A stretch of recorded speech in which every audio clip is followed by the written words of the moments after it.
আসসালামু আলাইকুম।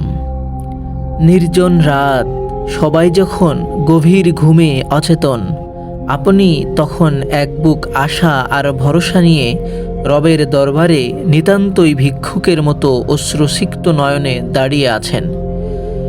দুনিয়ার কেউ দেখছে না, শুধুমাত্র আপনি আর আপনার রব। এ এক গভীর ভালোবাসা। এ ভালোবাসা যেন মালিকের সাথে তার গোলামের। আপনিও তো পারতেন দুনিয়ার সবার মতো গভীর ঘুমে বিভোর থাকতে, কিন্তু না, রবের প্রতি এ যেন এক গভীর ভালোবাসা ও কৃতজ্ঞতা আপনাকে আরামের বিছানায় গভীর নিদ্রা সুন্দরী স্ত্রী ত্যাগ করে নিয়ে এসেছে রবের দরবারে। আল্লাহর জন্য আপনি ছোট একটা ত্যাগ স্বীকার করবেন, একটু কষ্ট করবেন, বিনিময়ে তিনি তার চাইতেও বড় জিনিস দিয়ে আপনার অন্তর প্রশান্ত করবেন।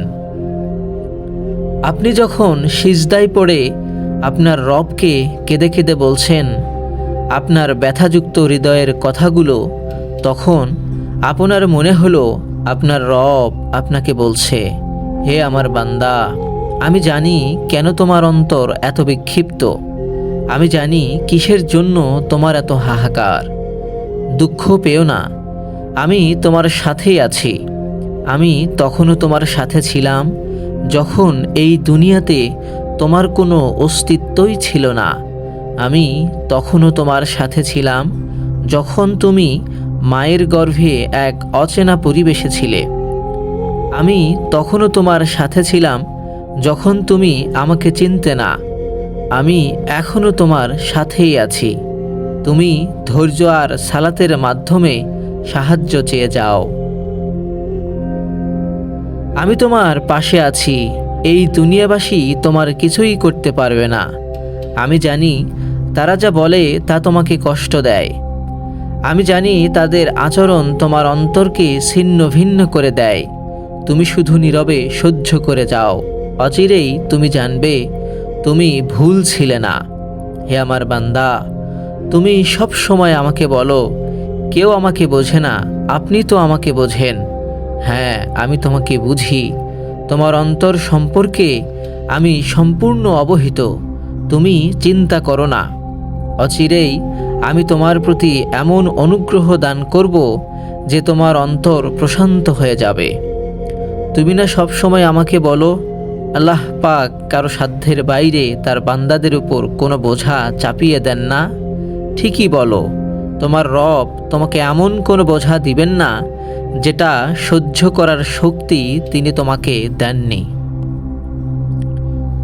তুমি তো সব সময় আমাকে ডেকে বলো, হে আল্লাহ, আপনি আমার প্রতিশ্রুতি পূর্ণ করুন, আমাকে কষ্টের পরেই স্বস্তি দিন। হে আমার বান্দা, তুমি চিন্তা করো না, আমার প্রতিশ্রুতি আমি খুব দ্রুতই পূর্ণ করব। তুমি শুধু সবুর করে যাও, বিশ্বাস রাখো এবং তাওয়াক্কুল করে যাও। আমি তোমার রব, আমি তোমার পাশে আছি এবং থাকব। তুমি না সেদিন বললে, আমার রব তো এমন নন যে কেউ তার কাছে দুই হাত তুলে কিছু চাইবে আর আমার রব তাকে ফিরিয়ে দিবে। হ্যাঁ, তুমি ঠিকই বলেছ। আমি তোমার রব, তোমার কোনো দোয়ায় আমি ফিরিয়ে দিব না। তুমি শুধু ধৈর্য ধারণ করো। এটা এমন এক পরীক্ষা যা আমি তোমার জন্য নির্ধারণ করেছি, যাতে তুমি আমার প্রিয় বান্দাদের দলভুক্ত হতে পারো। চিন্তা করো না, আমি নিজেই তোমার জন্য এই পরীক্ষাকে সহজ করে দিব। তুমি শুধু বিশ্বাস রাখো আমার উপর। এ আমার বান্দা, তোমার ব্যথাযুক্ত হৃদয়ের কোনো কিছুই আমার কাছে লুকায়িত নয়। তোমার অশ্রুর একটা বিন্দুও আমার কাছ থেকে লুকায়িত নয়। অচিরেই তোমার প্রতি আমার অনুগ্রহ নাজিল করব। এই দুনিয়াবাসী যত না তোমাকে ভালোবাসে, তোমার রব তোমাকে তার চেয়েও বেশি ভালোবাসে। তোমার রব তোমাকে ত্যাগ করেনি।